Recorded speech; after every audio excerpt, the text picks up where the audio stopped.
Hi, നമ്മുടെ കിച്ചണിൽ എപ്പോഴും നല്ലൊരു പോസിറ്റിവിറ്റി നിലനിർത്താൻ, നല്ലൊരു പോസിറ്റീവ് എനർജി കൊണ്ടുവരാനായിട്ടുള്ള 1-2 ടിപ്സാണ് കേട്ടോ. നമ്മുടെ അടുക്കളയിലെ ജനാലകളൊക്കെ എപ്പോഴും നല്ല വായുസഞ്ചാരം കിട്ടുന്ന രീതിയിൽ തുറന്നിടുക.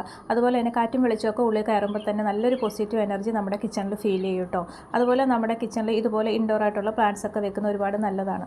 കാണുമ്പോൾ തന്നെ നമ്മുടെ മനസ്സിനൊരു നല്ല സന്തോഷവും അതുപോലെ തന്നെ നല്ലൊരു പോസിറ്റീവ് എനർജി നമ്മുടെ കിച്ചണിൽ ഉണ്ടാവും കേട്ടോ. അതുപോലെ ഒരുപാട് വില കൊടുത്ത് നമ്മൾ ചെടികളൊന്നും വാങ്ങണമെന്നില്ല. നമ്മുടെയൊക്കെ വീടുകളിലുള്ള മണി പ്ലാന്റ് അങ്ങനെയുള്ള കുഞ്ഞു കുഞ്ഞു ചെടികളൊക്കെ ഇതുപോലെ വെക്കുന്നത് ഒരുപാട് നല്ലതാണ് കേട്ടോ. അപ്പോൾ നല്ലൊരു പോസിറ്റീവ് എനർജി നമ്മുടെ കിച്ചണിൽ ഉണ്ടാവും. അതുപോലെ തന്നെ നമ്മുടെ കിച്ചണിൽ ഒരുപാട് ഫുഡൊക്കെ നമ്മൾ കുക്കിംഗ് ഒക്കെ ചെയ്യുന്നതാണല്ലേ, അപ്പോൾ അതിൻ്റെയൊക്കെ ഒരു ബാഡ് സ്മെല്ലുണ്ടാവും. അതുപോലെ വേസ്റ്റൊക്കെ വെക്കുന്നതിൻ്റെ ഒക്കെ ഒരു സ്മെല്ലുണ്ടാവും. അപ്പോൾ അതുകൊണ്ട് തന്നെ ഒരു നെഗറ്റീവ് എനർജി നമ്മുടെ കിച്ചണിൽ ഉണ്ടാവാൻ ചാൻസ് ഉണ്ട്. അപ്പോൾ അതൊക്കെ പോയിട്ട് നല്ലൊരു പോസിറ്റീവ് എനർജി കൊണ്ടുവരാൻ ഇതുപോലെ സാമ്പ്രാണിയോ അഗർബത്തി എന്തെങ്കിലും ഒന്ന് പോച്ച് വെക്കുകയാണെങ്കിൽ നല്ലൊരു സ്മെല്ലും ആയിരിക്കും. അതുപോലെ കിച്ചണിൽ ഉണ്ടാകുന്ന ബാഡ് സ്മെല്ലൊക്കെ പോയിട്ട് നല്ലൊരു പോസിറ്റീവ് എനർജി കൊണ്ടുവരാനായിട്ട് നമുക്ക് സാധിക്കും. വീഡിയോ ഇഷ്ടപ്പെട്ടാൽ ലൈക്ക് ചെയ്ത് സബ്സ്ക്രൈബ് ചെയ്ത് സപ്പോർട്ട് ചെയ്യണേ. താങ്ക്